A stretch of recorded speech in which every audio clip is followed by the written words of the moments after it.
আসসালামু আলাইকুম সুপ্রিয় দেশবাসী, আশা করি আল্লাহর রহমতে ভালোই আছেন। আমি প্রত্যাশা করি আল্লাহ আপনাদেরকে সবসময় ভালো রাখুক। আজকে আপনাদের সাথে দিনাজপুরের পার্বতীপুরের একটা ঘটনা শেয়ার করি।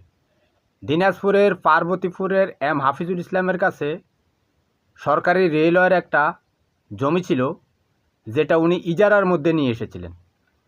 তো এই ইজারার এই জমিটার মধ্যে লোভ পড়ে সিদ্দিক নামক এক ব্যক্তির, এবং এই সিদ্দিক এই জমিটা দখল করতে চায়।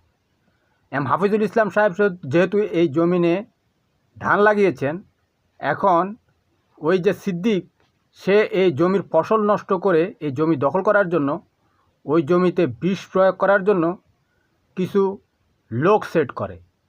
তারা হচ্ছে আকু, সিদ্দিক, বায়েজিদ, শরীফুল ও মফু। এটা যখন এম হাফিজুল ইসলাম দেখে ফেলে, তখন মকবুল ও রাসেল সহ কয়েকজনে এম হাফিজুল ইসলামকে পরকীয়া প্রেমের ধোঁয়া তুলে তাকে পিটিয়ে হত্যা করে। সেই ভিডিও ব্রডকাস্ট করে সোশ্যাল মিডিয়ায়, একেবারে লাইভ। কথা বুঝতে পেরেছেন? এই সিদ্দিককে মদত দেয় মমিন গদু। মমিন গদি হচ্ছে পার্বতীপুর আওয়ামী লীগের সভাপতি এম হাফিজুল ইসলাম প্রামাণিকের অনুসারী। কথা বুঝতে পেরেছেন?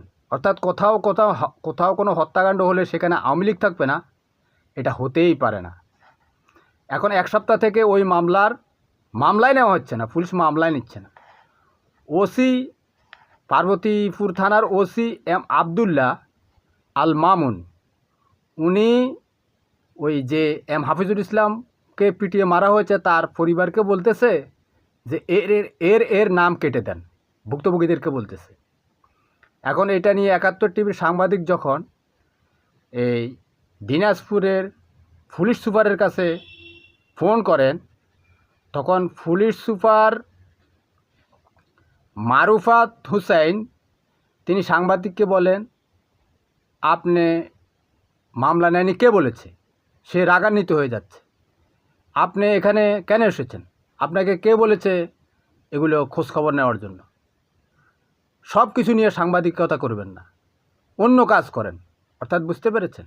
এদেশে যদি একটা লাশ পড়ে, সেটা নিয়ে এই পুলিশ প্রশাসন ব্যবসা করে। আমি আর আপনি মারা গেলে সেটা হচ্ছে তাদের ব্যবসা, এটা দিয়ে তারা টাকা কামাই করবে।